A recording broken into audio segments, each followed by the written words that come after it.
정관용의 시사본부. 여러분 안녕하십니까? 정관용입니다.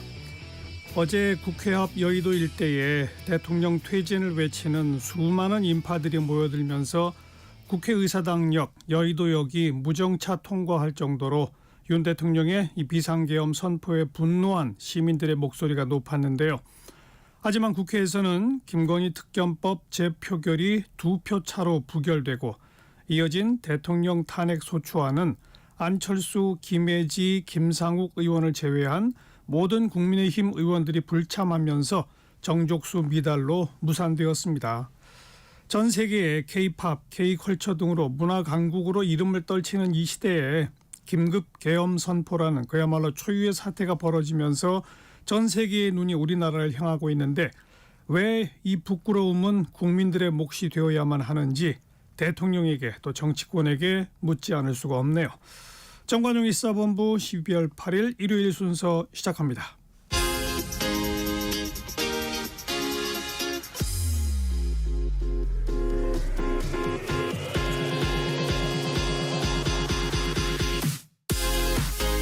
대한민국 시사의 중심 토요일, 일요일 낮 12시 10분 KBS 1라디오 정관용의 시사본부.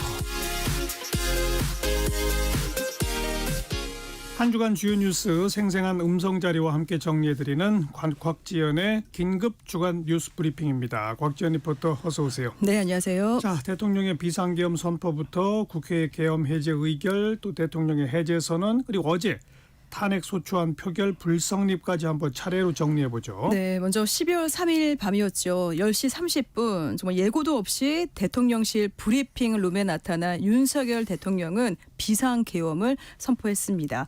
정말 예상하지 못했던 비상계엄 선포부터 해제까지 먼저 그 긴박했던 상황 들어보겠습니다. 12월 4일 수요일 KBS 9시 뉴스입니다. 예고 없이 진행된 밤 10시 30분 긴급 담화. 예상하지 못했던 비상계엄이 선포됐습니다. 저는 이 비상계엄을 통해 만국의 나락으로 떨어지고 있는 자유 대한민국을 재건하고 지켜낼 것입니다. 밤 10시 56분 더불어민주당 이재명 대표가 국회를 지켜달라는 성명을 발표하고 국회로 들어갑니다. 국민 여러분, 여의도 국회로 가주십시오. 저도 국회로 갑니다. 새벽 0시 헬기에서 내린 무장 계엄군이 국회 경내로 진입합니다. 이후 국회 본청 진입을 시도하는 계엄군에 국회의원과 보좌진 등이 격렬히 저항하면서 곳곳에서 일촉즉발의 상황이 벌어집니다.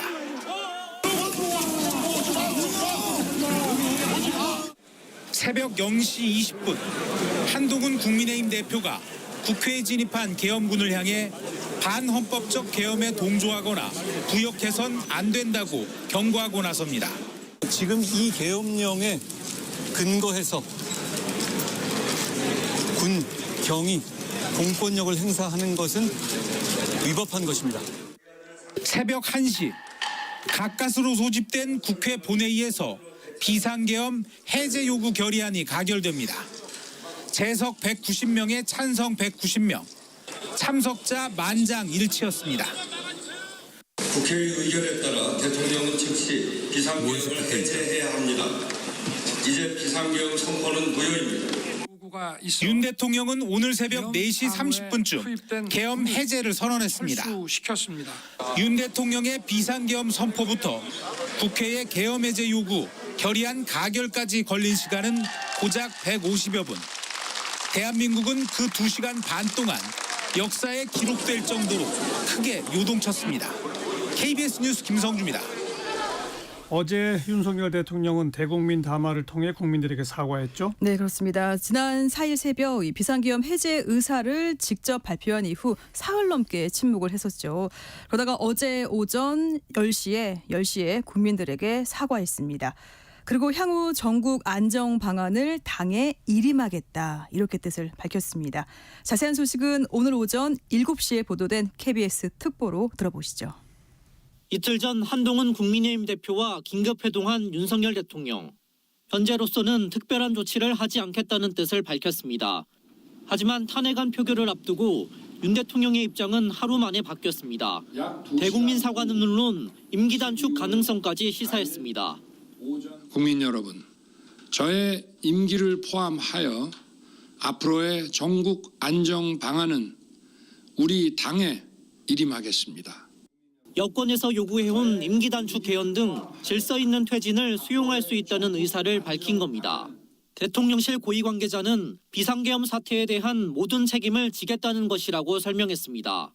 윤 대통령의 이러한 변화는 어떻게든 탄핵은 막아보겠다는 절박함으로 보입니다.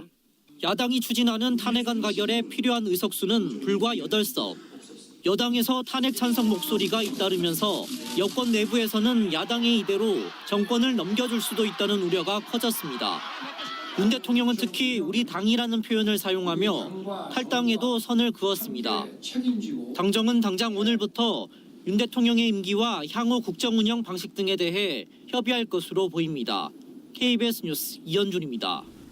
어제 윤 대통령 탄핵 소추안 표결에 앞서서 김건희 여사 특검법 재표결도 있었는데 결과는 또 부결이죠. 네, 그렇습니다. 윤 대통령의 거부권 행사로 국회로 돌아온 김건희 여사의 특검법 재표결 어제 이뤄졌죠. 야당이 주도한 김 여사 특검법이 재표결을 거쳐서 폐기된 거는 지난 2월 그리고 10월에 이어서 세 번째 재표결이었습니다. 역시 부결이었습니다. 두 번째 표결 때보다 국민의힘 이탈표가 늘어난 걸로 보이는데 특검법 통과까지 2표가 모자랐습니다. 국회 본회의장 현장의 소리 들어보겠습니다. 어제 7일 토요일 KBS 9시 뉴스입니다. 제적의원 300명 전원이 국회 본회의장에 출석한 가운데 대통령 탄핵안에 앞서 김건희 여사 특검법 먼저 상정됐습니다. 윤석열 대통령 배우자 김건희의 주가 조작 사건 등의 진상규명을 위한 특별검사 임명 등에 관한 법률안 제2의 건을 상정합니다. 김 여사 특검법은 야당 단독으로 3번이나 국회를 통과했지만 윤석열 대통령이 번번이 제2요구권을 행사해 세 번째 재표결을 하게 됐습니다. 야당의 항의가 쏟아지는 상황에서 한덕수 국무총리를 대신해 박성재 법무부 장관이 정부 입장을 밝혔습니다. 이 법률안은 우리 사법 시스템의 기본 원칙인 공정성을 훼손하는 문제 및 대통령이 제2요구권을 행사한 법안은 제적의원 과반 출석에 출석의원 3분의 2 이상이 찬성해야 합니다. 의원 전원 참석으로 통과를 위해 필요한 찬성 숫자는 200표. 하지만 개표 결과 통과에는 2표 모자랐습니다. 총 투표수 300표 중 가 198표, 부 102표로서 부결되었음을 선포합니다. 부결을 당론으로 정한 국민의힘에서 지난 10월 재표결 때보다 2명 더 많은 6명의 이탈표가 나왔지만 의결 정족수를 채우지 못했습니다. 폐기된 특검 법안은 김 여사의 주가 조작 개입 의혹과 명태균 씨 관련 의혹을 수사 대상으로 하며 대법원장이 특검 후보를 추천하되 야당이 거부권을 갖는 내용입니다. 본회의에서는 민주당이 발의한 이상민 행안부 장관에 대한 탄핵 소추안도 보고됐습니다. 민주당은 이 장관이 불법 계엄을 옹호한 혐의가 짙다며 오는 10일 본회의에서 표결 처리하겠다고 밝혔습니다. KBS 뉴스 유호윤입니다. 그리고 대통령 탄핵 소추안 표결은 결국 무산됐죠. 네, 현직 대통령에 대한 탄핵안이 국회로 올라온 거는 세 번째죠. 불성립된 거는 이번이 처음입니다. 어제 김건희 여사 특검법에 대한 재표결이 끝난 후에 국민의힘 의원 대다수가 본회의장 밖으로 퇴장을 했고요. 이 제적의원 300명 중 195명만 본회의장에 남았습니다. 투표 참여 인원이 의결 정족수인 200명에 못 미치면서 투표가 성립되지 않아서 개표는 이루어지지 않았고 이렇게 탄핵안은 자동 폐기됐습니다. 오늘 오전에 보도된 KBS 특보로 현장의 소리 들어보시죠. 국회에서 진행된 윤석열 대통령 탄핵 소추안 표결은 결국 무산됐습니다. 국민의힘 의원 거의 대다수가 표결 전 본회의장에서 퇴장한 뒤 표결 종료 시간까지 투표에 참여하지 않으면서 표결 성립에 필요한 정족수 200명에 미달됐습니다. 이 안건에 대한 투표는 성립되지 않았음을 선포합니다. 일단 투표 참여 의원이 200명이 넘어야 우선 표결이 성립하고 표결 성립 뒤 개표 때 찬성표가 200표 이상 나와야 탄핵안이 가결되는 겁니다. 우원식 국회의장은 투표 종료를 선언하지 않은 채 밤 9시 20분까지 기다리면서 여당 의원들의 표결 참여를 촉구했습니다. 더불어민주당도 국민의힘 의원들을 향해 투표 참여를 강력히 촉구했습니다. 국민의힘 의원들 가운데 안철수 의원은 처음부터 회의장에 남아 투표에 참여했고 김예지, 김상욱 의원은 퇴장 뒤 다시 돌아와 투표에 참여했습니다. 하지만 이들 여당 의원 3명을 합쳐도 투표 참여자는 195명. 의결 정족수 200명에 못 미쳐 투표는 성립되지 않았고 탄핵안은 자동 폐기됐습니다. 대통령 탄핵안 표결에 앞서 진행된 김건희 여사 특검법 재표결은 찬성 198표, 반대 102표로 부결됐습니다. KBS 뉴스 정혜주입니다. 국민의힘 한동훈 대표는 윤석열 대통령의 질서 있는 퇴진을 추진하겠다고 밝혔죠. 네, 어제 한동훈 대표는 윤 대통령 탄핵소추안이 투표 불성립으로 폐기된 뒤 국회에서 기자들과 만나서 이렇게 말했습니다. 앞으로 국무총리와 당이 국정 운영을 챙기겠다며 야당과도 합의하겠다 이렇게 밝혔습니다. 그리고 어제 윤 대통령 탄핵소추안 표결 전에도 한 대표는 한덕수 총리와 만나서 논의를 했고요. 또 1시간 전에는 공동 담화문을 발표했습니다. 들어보시죠. 국민의힘 당대표 한동훈입니다. 지난 12월 3일 대통령의 비상계엄 선포와 계엄군의 국회 진입 등의 사태는 대한민국 자유민주주의를 훼손하는 반헌법적인 행위였습니다. 국민들께서 정부에 느낀 실망감과 불신은 대단히 큽니다. 윤석열 대통령이 남은 임기 동안 정상적인 국정 운영을 할 수 없으므로 직에서 물러나야 한다는 것이 국민 다수의 판단이라고 생각합니다. 무엇보다 가장 중요한 것이 국민 생활의 안정입니다. 혼란과 갈등으로 국민 생활이 무너지지 않도록 하겠습니다. 오로지 국민만을 생각하면서 현재의 사태를 수습하고 대한민국을 바로 세우겠습니다. 존경하는 국민 여러분, 저는 현 상황이 초래된 데 대하여 국무총리로서 무거운 책임감을 느끼고 있습니다. 국가의 안위와 국민의 일생이 한치 흔들림 없이 유지되도록 매 순간 최선을 다해 국민을 섬기겠습니다. 비상경제 대응 체계를 강화하여 금융, 외환시장의 위험 요인을 면밀히 점검하고 신속하게 대응하겠습니다. 국민이 불안해하시는 일이 없도록 치안 질서를 확립하고 각종 재난에도 철저히 대비하겠습니다. 네, 여기까지 곽지연 리포터 수고하셨어요. 고맙습니다. 정관용의 시사본부 듣고 계시고요. 12시 23분 지났습니다. 기상청 교통정보센터 차례로 연결합니다. 기상청의 최영우 씨. 네, 날씨 정보입니다. 내일 아침까지 춥겠고 당분간 건조하겠습니다. 특히 강원권, 경상권 동해안, 경북 북동산지는 대기가 매우 건조해서 건조특보 발효 중인 지역이고요. 오늘 오후까지는 경북 동해안과 제주에 바람이 매우 강하겠습니다. 불씨 관리 잘 해주셔야 되겠습니다. 오늘은 전라권과 제주만 흐리고 다른 지역은 맑은 가운데 낮 동안에 이맘때 추위가 있겠는데요. 오늘 아침 기온은 서울이 영하 3.9도로 올겨울 최저를 보였고 낮 기온은 서울이 4도까지 올라 어제와 거의 비슷하겠습니다. 세종, 대전이 6도, 강릉, 광주, 대구 7, 부산구, 제주 10도 등으로 대부분 어제처럼 한 자릿수가 많겠습니다. 내일 아침까지는 대부분 기온이 낮아 춥겠고요. 경기 남부나 충청권, 전라권은 빙판길과 도로 살얼음에 각별히 주의하셔야 되겠습니다. 내일 아침도 서울이 영하 3도, 파주 영하 7도, 대관령 영하 10도까지 떨어지겠고요. 낮 기온은 내일 서울 6도 등으로 약간씩 오름세를 띠다가 다시 주말 휴일부터 더 추워지겠습니다. 지금 서울 기온은 1.8도입니다. 날씨 정보 전해드렸습니다. 계속해서 이 시각 교통 상황입니다. KBS 교통정보센터의 김민희 씨입니다. 네, 쌀쌀한 날씨에 이번 주말은 지난주보다 나들이 차량이 조금 줄었는데요. 오늘 정체는 4시를 전후로 최대를 보이겠고 밤 9시를 넘어서면서 대부분 풀리겠습니다.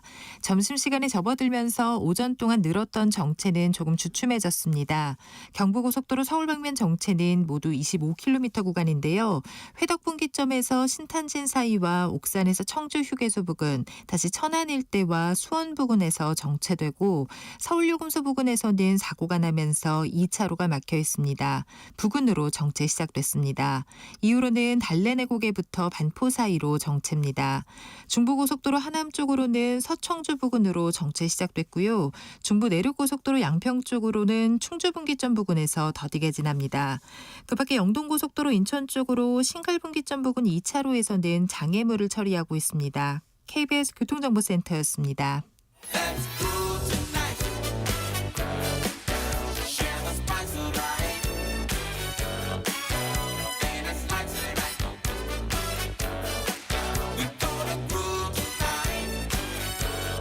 국민 MC 정관용. KBS 1라디오 정관용의 시사본부. 들어보면 달라요.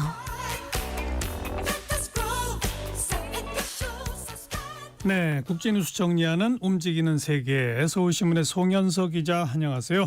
네, 안녕하세요. 네, 이 비상계엄 또 대통령 탄핵안 등등 이 각국과의 외교적 문제 좀 짚어볼 텐데 미국에서 현재 한국 상황에 대해서 직접적인 언급을 했죠? 네, 탄핵 표결을 불과 몇 시간 앞둔 시점이었고요. 윤 대통령의 1분 50초 대국민 담화가 나온 이후의 시간이었습니다. 미 국무부 대변인이 당시 탄핵 절차를 앞두고 있는 한국과 관련해서 미국이 한국과 맺고 있는 파트너십은 한미 특정 대통령이나 정부를 초월한다라고 말했습니다. 당시에 이 특정 대통령을 초월한다라는 표현이 사실상은 탄핵안 통과로 인해서 대통령이 바뀔 가능성을 미국이 염두한 게 아니냐라는 해석이 있었는데요. 만약에 이런 해석이 사실이라면 우리뿐만 아니라 미국 정부도 탄핵안 폐기와 관련해서 지금 적잖이 당혹스러워할 수 있는 그런 상황이고요. 특히 미국 같은 경우는 이미 계엄 선포 이후에 한국에 단단히 뿌리나 있다라는 얘기가 많습니다. 한국이 미국의 적대국은 아니죠. 그리고 미국이 그토록 싫어하는 독재 국가도 아닙니다. 그렇기 때문에 사실 미국이 동맹국의 정상에 대해서 직접적으로 비판하는 일이 굉장히 드문 게 사실이거든요. 평소에 공식 자리에서 다른 공직자들이나 더 공직자들보다도 훨씬 더 신중하게 표현한다고 알려져 있는 커트 캠벨 미 국무부 부장관도 계엄에 대해서 굉장히 강하게 비판을 했습니다. 계엄은 전혀 예상할 수도 벌어질 수 없는 일이었고 윤 대통령이 상황을 심각하게 오판하고 있다. 이런 얘기를 했고요. 그러면서 탄핵안 표결 전에는 한국의 민주적 시스템과 민주적 절차가 승리하길 기원한다라고 이야기하기도 했었습니다. 지금 미국 정부는 계엄과 관련해서 일단 상황 공유가 미리 되지 않은 점에 대해서는 여전히 불쾌감을 가지고 있는 것으로 알려져 있습니다. 네, 그 탄핵안 폐기가 된 이후에 미국 입장 나왔어요? 아니요, 아직까지 미국에서는 공식 반응은 없습니다. 물론 탄핵 표결이라는 이 절차 자체가 동맹국의 국회 안에서 펼쳐진 정치적 행위이기 때문에 미국이 이래라 저래라 하는 것처럼 보이는 그런 입장은 내놓기는 쉽지 않을 겁니다. 다만 비상계엄부터 탄핵 표결까지 이번 주에 있었던 일련의 사태가 한미 관계에 분명히 변화를 줄 수 있다라는 예측들은 미국 내부에서 쏟아지고 있습니다. 전직 주한 미국 대사 4명이 한자리에 모여서 한국 국민을 지지하는 대통령이 미국의 이익이다라는 발언을 분명하게 했고요.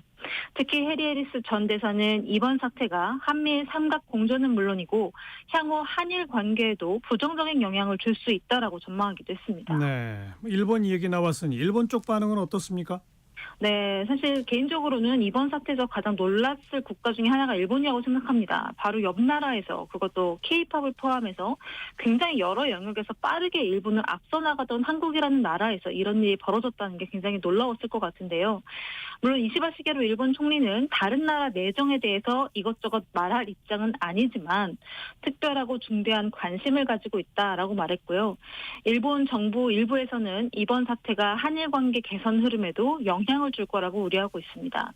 다치바나 게이치 관방 부장관은 일본과 한국은 국제사회 파트너로 협력해야 할 매우 중요한 이웃나라고 그러면서 양국 관계 중요성을 굉장히 중요하게 강조하긴 했는데 당분간은 한일 외교 간 협의도 힘들 것이다라는 관측이 우세한 상황이고요. 당장 한국을 방문하려고 했던 외국 정상들이나 주요 인사들이 줄줄이 방한 계획을 취소하고 있는데 여기에는 일본 총리와 스가 요시히데 전 총리 같은 주요 관리들도 있습니다. 네. 그리고 대통령은 대국민 담화를 통해서 전국의 안정 방안을 당에 일임한다고 밝혔는데 네. 이런 식으로 국정이 운영되는 다른 나라가 있나요? 다른 나라에서는 사실 비슷한 사례를 찾긴 좀 어렵습니다. 왜냐하면 뭐 어떤 국가에서는 엄연히 대통령이 존재를 하는데 뭐 대통령이 특정 분야에만 권한을 가지고 전국 상황을 뭐 여당이 일임하는 그런 시스템을 좀 찾아보기가 어렵긴 하거든요. 영국이나 일본에서는 총리가 지금 대통령이나 마찬가지 역할을 수행하고 있죠. 총리와 왕이 서로 구역을 나눠서 이제 일을 하고 있고 국정에 대해서는 이제 왕이나 왕가가 이거에 대해서 관여하지 않습니다. 이란 같은 나라는 엄연히 대통령이 있긴 하죠. 폐지시킨 대통령이 있는데 이 나라의 실질적 지도자는 이 하메네이라는 종교인이죠. 이란은 신정국가니까요. 그래서 대통령과 여당이 어떤 식으로 전국을 해결할지는 봐야겠지만 사실 민생 문제는 당이 처리하고 외교 문제는 대통령이 처리하고 이런 식의 업무 분담을 하는 국가는 사실상 찾아보기 좀 어렵다라고 보여지고 그렇다고 해서 예전처럼 뭐 민생이나 외교 문제를 대통령이 다 처리한다 이렇게 되면 대통령이나 여당이 국민을 향해 했던 약속을 또 지키지 않는 셈이 되기 때문에 이 부분에 대해서 어떻게 할지에 대해서 굉장히 많은 국민들이 의문을 표하고 있고 우리나라 역사상에서도 사실 찾기 어려운 그런 부분이긴 합니다. 네. 그리고 이 한미일 삼각공조, 뭐 한일 관계 등등에 부정적인 영향을 줄 거라는 전망이 있다고 했는데 현재 상황이 네. 구체적으로 어떤 영향을 줄 거라고 내다보나요? 네, 아까 이제 언급한 대로 대통령이 전국의 안전 방안은 뭐 당이 일임하겠다 이렇게 밝힌 상태죠. 그리고 어제 결국 탄핵안이 폐기가 됐기 때문에 일각에서는 국내 상황은 총리나 당을 중심으로 처리가 되고 대통령은 외교 같은 것에 힘을 쓸 것이다라는 예측이 나오기는 했습니다. 근데 전문가들은 사실 이게 어렵다고 보는 게 우리는 현재 저 멀리 지구 반대편에 떨어져 있는 작은 섬나라의 사정까지도 세세하게 정보를 접할 수 있는 시대에 살고 있습니다. 그리고 한국과 관계 있는 나라들이 한국의 대통령의 지지율이 몇 %인지 한국 국민들이 자국 대통령을 어떻게 생각하는지 사실 모를 수가 없거든요. 그런데 이런 나라에서 국가 대 국가로서 어떤 외교적 협상을 해야 된다. 그러면은 사실 한국은 이미 기울어진 운동장에서 시작하는 거나 마찬가지일 수 있다는 의견이 있습니다. 그러니까 상대방은 눈앞에 앉아있는 대통령이 국내 현안에 대해서는 당의 일임한 그런 반쪽짜리 대통령이다라고 볼 수도 있는 그런 가능성이 있는 거죠. 네. 그리고 협상 자리에서 뭐 한국 눈치를 봐가면서 조금 양보도 하고 한국 이야기도 더 들어주고 이럴 이유가 사실 없어지는 겁니다. 그래서 어차피 조금 무리한 협상안을 내밀어도 그런 협상안을 한국 측에서 뿌리치거나 받아들이지 않을 만한 권한 자체가 대통령에게 없다고 생각할 수도 있는데 그래서 이제 총리나 당이 내부 살림을 책임지고 대통령은 외교를 책임지는 이런 이분법적 플레이 자체가 사실 우리나라 국익에 얼마나 도움이 될지에 대한 그런 우려가 많습니다. 그래서 조금 아까 11시에 한동훈 당대표도 대통령은 외교를 포함해서 국정에 네. 관여하지 않는다 이렇게 표현한 것 같아요. 맞습니다. 근데 또 당장 한 달 뒤면 트럼프 미국 대통령 당선인이 백악관으로 돌아오잖아요. 한국과 네. 미국과의 관계도 참 불편해질 가능성이 있겠어요. 네, 굉장히 좀 걱정되는 부분입니다. 한국이라는 나라의 비상계엄이나 뭐 이제 이런 일들이 일어나지 않았어도 저 같은 기자들을 포함해서 현직에 있는 전문가나 산업계에서 굉장히 수많은 신호들이 계속 나왔었거든요. 예. 어떤 신호냐? 트럼프 2기가 시작되면 정말 우리나라 힘들어질 수 있다. 왜냐하면 철저히 이익에 따라 움직이는 사람이 트럼프인데 이런 트럼프에 대비해야 한다는 목소리들이 미국 대선 시작 전부터 있지 않았습니까? 그렇죠. 그래서 이제 대통령과 여당이 국민을 대표해서 미국과 협상을 할 때 최대한 유리한 곳에 있기 위해서 노력을 해야 되는데 지금 이런 노력 자체가 먹히지 않을 가능성이 있고 일본과의 관계도 사도왕산 유네스코 등재 이후에 뭐 절차 같은 과거사 문제부터 시작해서 북한 도발과 같은 현실적인 문제에서 당장 손을 잡아야 되는데 이런 상황에서 국내에서는 목소리를 제대로 내지 못하는 대통령이 협상 테이블에 앉는다? 과연 그럼 그 테이블에서 대통령이 얼마나 강하게 한국의 국가 이익을 주장할 수 있을까에 대한 걱정스러운 목소리가 많고 무엇보다도 대통령의 진짜 힘이 어디서 나오는지 동맹국들은 다 알고 있습니다. 예. 대통령의 진짜 힘은 국민으로부터 나오는 거고 국민이 강하게 대통령을 지지하고 밀어줄 때 비로소 대통령이 당당하게 상대국 앞에 서서 한국의 주권을 강조하고 국가 이익을 쟁취할 힘이 생기는 건데 이런 부분에서 앞으로의 외교를 걱정하는 국민들의 목소리가 상당하다고 알고 있습니다. 자, 그럼 이제 세계 각국 언론들의 반응 좀 살펴볼까요? 아무래도 네. 미국이나 일본 뭐 공무원들은 국가를 대표하는 기관이다 보니까 언행이 좀 조심스러울 수 있지만 언론들은 네. 굉장히 신랄하게 비판할 수도 있잖아요. 어떤 분석들이 나왔나요? 네, 먼저 일본 아사히 신문은 일본과 관계 강화를 추진해왔던 윤 대통령이 탄핵안 결과와 관계없이 고심력을 잃을 것이 확실한 정세다라고 이야기를 했고, 그리고 사실 일본은 국회 탄핵안 표결 과정을 실시간 통역 생중계하면서 굉장히 큰 관심을 보여왔고요. 중국 관영 매체들도 이 전 과정을 실시간으로 보도를 하면서 중국인들도 상당히 큰 관심을 보이고 있습니다. 그래서 중국 포털 사이트나 SNS에서는 관련 검색어가 상위권을 차지하기도 하고요. 다만 중국은 공식적으로는 내정 불간섭의 원칙을 강조하는 국가다 보니까 중국 매체들은 이번 사태가 한중 관계에는 크게 영향을 미치지 않을 것이다라고 분석하는 경향도 있습니다. 네, 일본, 중국 쪽 반응 봤고 서방 국가들의 이 분석은 어떻습니까? 네, 뉴욕타임스는 탄핵안 표결이 무산이 된 이후에 윤 대통령 탄핵 시도가 실패로 끝나면서 이번 주 짧은 계엄령 발효 이후에 한국을 뒤흔든 정치적 격변과 불확실성이 길어지게 됐다라고 보도했고요. 월스트리트저널은 대통령 탄핵 시도가 무산된 건 한국을 뒤흔든 정치적 혼란을 연상할 가능성이 크다라고 전망하기도 했습니다. AP통신은 탄핵 소추안 표결 무산으로 윤 대통령의 탄핵을 요구하는 국민 시위와 한국의 정치적 혼란이 심화될 것이다 봤고, 영국 BBC는 특히 윤 대통령이 담화문을 통해서 비상계엄 선언에 대해 사과는 했지만 대중을 달래는 데는 거의 효과가 없었다라고 지적했습니다. 블룸버그 통신은 시장이 이제 경제시장을 말하는 거죠. 경제시장이 가장 싫어하는 게 불확실성인 만큼 현재 한국 상황은 좋지 않은 시그널이다라고 분석하기도 했습니다. 네. 어제 우리 국회 앞에 정말 많은 시민들이 모였었는데 이 한국의 촛불 문화에 대해서도 깜짝 놀란 외신들이 많죠? 네, 8년 전에도 우리는 평화로운 촛불 시위로 박근혜 전 대통령의 탄핵안을 이끌어냈는데 놀랍게도 우리 국민은 8년 전보다 훨씬 더 성숙해진 시민의식을 보여줬습니다. 어제 탄핵 표결을 앞두고 국회 앞에 모인 시민은 경찰 추정 10만 명, 주최 측 추정 100만 명이었는데 당시 분위기에 대해서 AFP-통신은 시위대 중에 많은 이들이 정성 들인 의상을 입고 직접 만든 깃발을 들거나 집회의 필수 요소가 된 K-팝을 틀었다라고 전하기도 했습니다. 실제로 어제 현장에 계셨거나 영상을 보신 분들은 아시겠지만 걸그룹 에스파의 인기곡이라든지 밴드 데이식스의 인기곡이 현장에서 흘러나오면 현장에 있던 촛불 시위 시민들이 노래에 맞춰서 탄핵 윤석열이라든지 사퇴 윤석열을 외치는 어떻게 보면 축제 같은 그런 이제 현장 모습을 보여줬는데 사실 축제 같았지만 메시지가 굉장히 분명했죠. 그래서 세계 어디에서도 보기 힘든 그런 모습을 우리 국민들이 보여줬다라는 평가가 많았고요.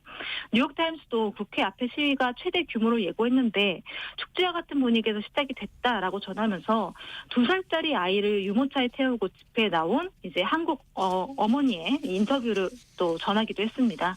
당시 이 여성은 뉴욕타임스에 아들이 다시 계엄령이 선포된 나라에서 살게 하고 싶지 않다라면서 집회에 나온 이유를 설명하기도 했습니다. 네, 오늘 이 송현석 기자가 외국 언론들의 이번 사태에 대한 평가를 굉장히 자세히 전해주셨는데 우리가 이렇게 외신 반응에도 신경 써야 하는 이유는 뭐라고 생각하세요?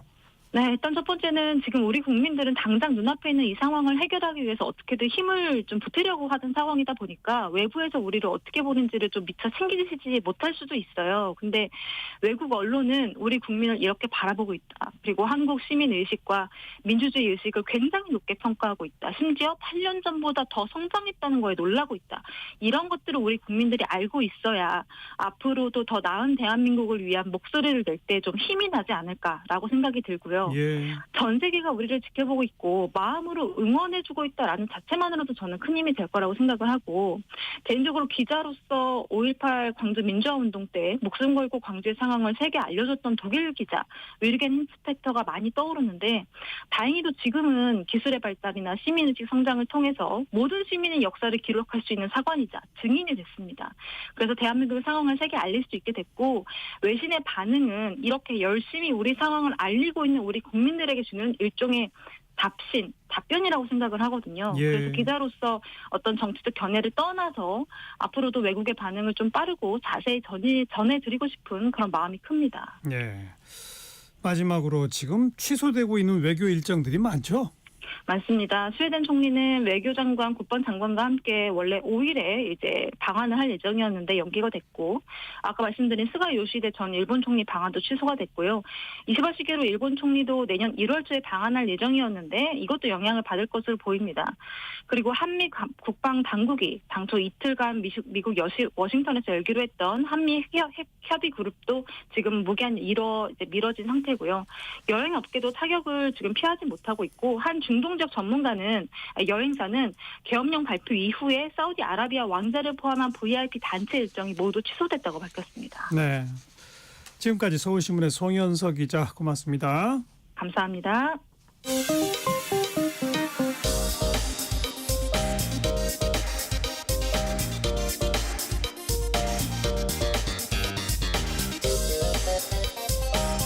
팩트체크 진짜 뉴스 정관용의 시사본부 KBS 1라디오 들어보면 압니다. 아무튼 경제 코너 김원장 전 KBS 기자 연결합니다. 안녕하세요.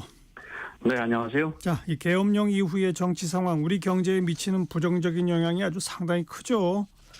네, 정치가 우리 경제의 가장 큰 리스크라는 게 또 증명되는 것 같습니다.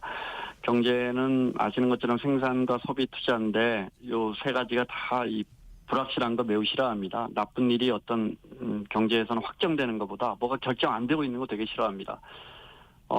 연말이잖아요. 또 12월은 뭐 선물도 많이 사고 이 회식도 많이 하는 기간인데 내수가 좀 살아나야 하는데 분명한 영향을 줄 것 같습니다. 예. 앞서도 외국 정상들 일정 잠깐 봤지만 예를 들어 카자흐스탄 대통령도 방산 때문에 방문했었거든요. 네. 우리가 그 무기 계약을 좀 하기로 했었는데 일단 뭐 국방장관과의 회담 자체가 불가능했으니까요. 그거 취소됐고 이런 식으로 우리 눈에 뭐 보이고 또 보이지 않는 예를 들어 제가 아는 지인은 이 작은 스타트업을 하는데 매칭 펀드 이거 홀드 그러니까 조금 지급이 연기됐다는 거예요. 예.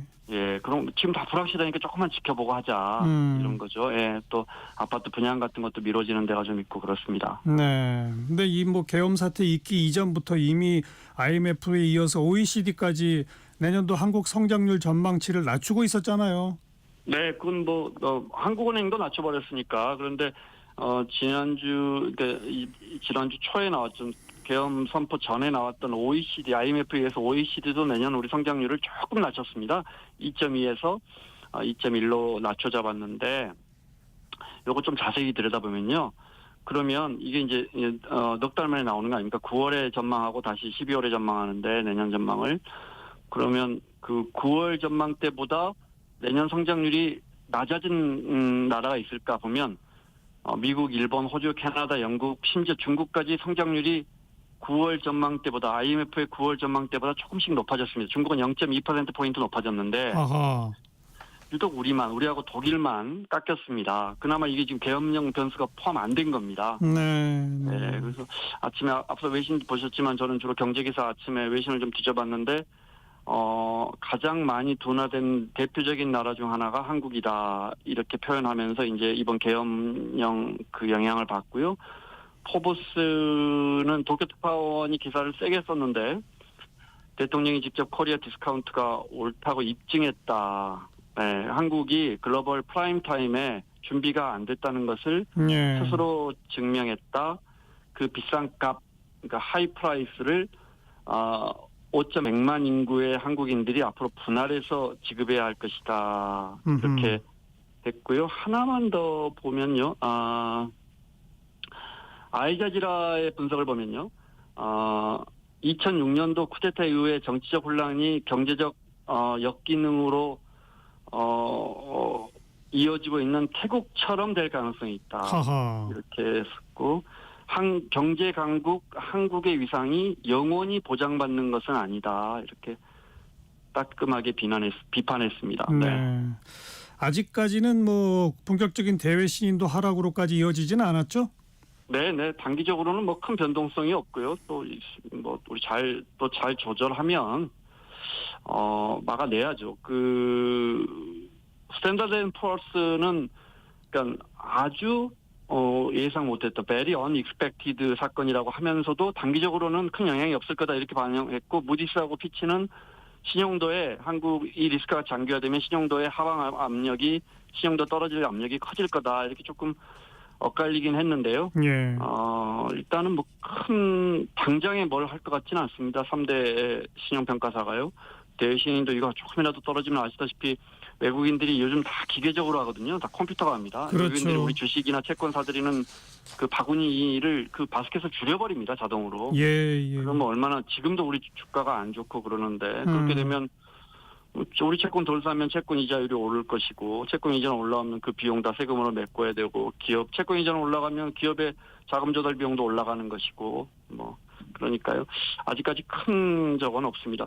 차상목 부총리가 각국 재무장관과 국제기구 등을 대상으로 해서 우리 국가 시스템이 정상 운영되고 있다 이런 긴급 서한을 발송했어요. 예. 이거 발송 자체가 좀 하여튼 이례적입니다. 네. 그렇죠. 아니, 증시 얘기했습니다만 다른 나라 증시는 다 오르는데 올 한 해 유독 우리나라 증시만 빠지고 있었는데 계엄령 사태 이후에 또 빠지고 있죠. 그러니까요. 이게 진짜 뭐 국장이라고 하잖아요. 요즘 말로. 국내 증시에 투자하신 분들은 참 게다가 또 지난 금요일까지 미 3대 지수가 또 사상 최고치를 기록했습니다. 그러니까 상대적으로 더 속상하고. 예. 우리 증시가 꾸준히 이제 개인들이 방어를 하고 있었는데 지난주 보면 개인들도 매도하고 있습니다. 그게 이제 뭐 어쨌든 누가 팔면 누군가는 사야 되니까 기관이 겨우 사들이고 있는데 기관은 예탁금 받아서 고객들이 맡긴 돈 받아서 사잖아요. 그렇죠. 그 예탁금이 빠르게 줄고 있습니다. 그러니까 이게 진짜 아무도 사지 않으니 뭐 사는 사람이 자꾸 주니 주가는 떨어질 수밖에 없고 화요일 밤에 계엄이 선포되고 3거래일 동안 시총이 58조 원 정도 날아갔는데 뭐 폭락한 건 아니지만 현대차가 42조 원 정도니까 현대차 하나 정도가 날아간 건데 뭐 다시 회복이 될 것이라고 믿고 네, 뭐 정부가 주가 올리겠다고 만든 밸류업 지수 이런 것도 계속 내리막길이고 예. 심지어 우리 기업들한테 뭐 좀 해봐라 해가지고 그 자사주 소각에서 매입해서 소각하기로 한 거 있지 않습니까? 삼성전자는 10조 원 네, 얘기했죠. 현대차 1조 원이고 네네. 그렇게까지 했는데도 지금 주가가 내리고 있으니까 참 10조 원이 어떻게 보면 날아가 버린 셈이죠. 국민연금 하나만 더 설명. 우리 국민연금 운용액이 세계 3대 아닙니까? 저기 돈 액수로 따지면 1,100조 원을 굴리는데 그중에 한국 증시에 13% 정도 투자합니다. 지금 우리가 석 달 만에 한 8조 원 가까이 손실을 봤습니다. 근데 국민연금 그러니까 이런 문제가 있어요. 국민연금이 그나마 우리 주식을 계속 사주고 버티고 있으니까 우리 증시가 그나마 덜 떨어지는데 워낙 큰 손이라. 예. 국민연금이 안 떠나고 있으니까 국민연금의 손실이 커집니다. 참 이거 어떻게 해야 할지 모르겠어요. 그런 상황입니다. 빨리 회복시켜야 될 텐데. 환율도 상당히 좀 우려스럽죠? 네. 일단 계엄 선포 전에 1,400원 이게 이제 뭐 트럼프 시대에는 뭐 이게 이런 1,400원이 기준안이 되는 거 아니냐 뭐 이런 이야기들이 있었는데 지금 1,420원까지 올랐습니다. 계엄 선포 당일날 저는 그날 요 환율만 들여다보고 있었는데 1,445원까지 올랐다가 그러니까 1,500원 가까이 갔다가 의회에서 이제 우리 국회에서 해제 결의안이 통과되니까 바로 내려와서 1,415원 정도에서 안정이 됐는데 그리고 금요일날 외환시장에서 1,419원 그러다가 역외시장 그러니까 이제 우리나라 밖에 있는 역외시장에서 거기 이제 밤사이 거래된 게 월요일 아침 우리 그 환시에 우리 외환시장에 그 가격이 거의 반영되는데 지금 조금 더 올라서 지금 1,425원까지 올라와 있습니다. 아마 그 탄핵안 탄핵안을 표결하지 못한 것을 반영하는 것 같습니다. 이번 주 들어 원화 가치도 주요국 통화와 비교하면 뭐 당연한 말이지만 우리 돈의 가치가 제일 많이 떨어졌습니다. 네. 이렇게 뭐 정치적 혼란이 계속되면서 내년도 예산안 처리는 지금 말도 못 꺼내는 또 상황이죠? 네. 일이 법정 시한이잖아요. 원래 법으로 정해져 있잖아요. 그래서 자동 부의라고 그러잖아요. 그때까지 여야가 이제 합의 못하면 예산안이 올라가서 자동으로 처리가 돼야 되는데 이제 민주당이 그걸 잡아놓고 있고 이제 뭐 원래 이제 민주당에서 그 정부 예산안에서 4조 1,000억 원 삭감하고 이에 국민의힘이 항의하면서 협상 자체가 중단됐는데 지금 이런 상황에서 국회에서 그저께 보니까 박지원 의원이 그 죽고 사는 문제라고 했잖아요. 근데 지금 누가 예산안 이야기 꺼내겠습니까? 이게 지금 게다가 또 거기 아주 예민한 검찰, 경찰 또 대통령실의 특수활동비하고 특경비가 삭감돼 있지 않습니까? 그러니까 이게 또 그 부분을 또 안고 있어서 예산안도 논의가 쉽지는 않을 것 같습니다. 이게 이제 이렇게 되면 지금 상속세 개편안은 민주당이 받지 않으니까 이건 어려울 것 같고 반도체 산업 지원법 이런 것들도 좀 논의가 돼야 되는데 이것도 처리가 굉장히 어려워질 것 같습니다. 만약 이대로 되면 이제 준예산 편성합니다. 내년 1월 1일까지 내년 1일부터 우리 정부가 돈을 써야 되잖아요. 그렇게 되면 이제 준예산 편성하면 그건 이제 올해 예산에 맞춰서 일단 임시로 집행을 하게 되는 그럴 가능성이 높아 보입니다. 그리고 트럼프가 이제 집권하게 되면 뭐 전방위 압박이 예상되기 때문에 거기에 철저히 대비해서 미국과의 협상도 차근차근 다각도로 해야 한다 이런 얘기를 여러 차례 우리가 하지 않았습니까? 근데 그렇습니다. 그런데 그것도 지금 제대로 작동이 안 되고 있죠. 지금 오늘 이제 미 국무부의 입장이 나왔고 지금 주한 미 대사가 우리 국회의장과 통화를 해버렸고 그런 거 보면 한국 정부의 윤석열 대통령을 새 백악관이 과연 카운터파트로 생각해 줄지 그리고 지금 정치권에서 지금 대통령의 직무를 정지시키겠다고 하고 있으니까 이거 당장 이게 이 협상 테이블에 우리가 지금 뭐 반도체 칩스법부터 시작해서 IRA부터 AMPC부터 수많은 보조금과 세액공제 같은 걸 받아내고 이런 협상을 해야 되는데 그러니까요. 카운터파트가 없어져 버렸거든요. 그래서 그 문제도 정말 시급한 문제입니다. 네. 미국 입장에서는 윤 대통령을 이제는 뭐 인정할 이유가 없어진 거 아닙니까? 그렇습니다. 점점 미 국무부 말씀드린 것처럼 점점 국회와 한국 국민들의 뜻과 함께 가겠다 이렇게 밝혔거든요. 미국 정부가 이렇게 정치적으로 뚜렷한 입장을 밝힌 적이 있었나 싶을 정도로 지금 우리 정부에 대해서는 강한 어떤 불신을 나타내고 있거든요. 그래서 당장 이게 경제적으로 우리가 해야 할 일이 많은데 이 부분이 진짜 문제고 외신들의 반응을 보면 대부분 그런 이야기를 하고 있습니다. 그러니까 아까 제가 프라임 타임이라는 블룸버그의 표현을 썼지만 제일 중요한 시기에 이런 일이 벌어졌다. 한국 같은 경우에 그런 표현들을 많이 쓰고 있거든요. 걱정입니다. 그런 부분들은 좀 뭐 제일 우려가 되는 부분이고요. 하나만 더 소개해드리면 CNBC 같은 경우에 미국의 CNBC 같은 경우에는 조속한 결정이 해외 투자자들의 하방선 그러니까 보더라인을 정하는 데 도움을 줄 것이다. 그러니까 한국의 자산가치 에쿼티 프라이스가 어느 정도까지 떨어지는 하한점을 잡는 데 도움을 줄 것이다. 맞아요. 이런 표현도 들어 있습니다. 빨리 확실하게 상황을 정리하는 것이 제일 급선무인데 참 걱정입니다. 김원장 전 KBS 기자 고맙습니다. 네. 네, 지난주부터 12월 달 되면 연말 기획으로 매주 토요일 22대 초선 의원에게 듣는다라는 특별 진행을 하겠다고 예고해드렸습니다만 대통령 비상계엄이라고 하는 초유의 사태로 이 특별 기획은 취소되었습니다. 우리 청취자 여러분들의 양해 부탁드리죠. 자, 이정희의 그대여 잠깐 듣고요. 1시에 옵니다.